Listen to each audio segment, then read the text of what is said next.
காத்து ஊத காத்து சுத்தும் கடல் கரைய பார்த்து சத்தியமா கோயில் கொண்ட சுப்பையா எங்க குப்பத்துக்கு குல விளக்கு நீ ஐயா. வாட காத்து வீச பார்த்து அலையை எதிர்த்து வலைய போட்டு மீன் பிடிக்கும் தொழில் நடக்குது முத்தையா. கரை மீண்டு வர காவல் உந்தன் வேலையா.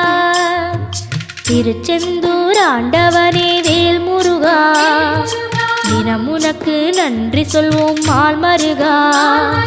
திருவடியில் தவம் இருப்போம் திருமுருகா.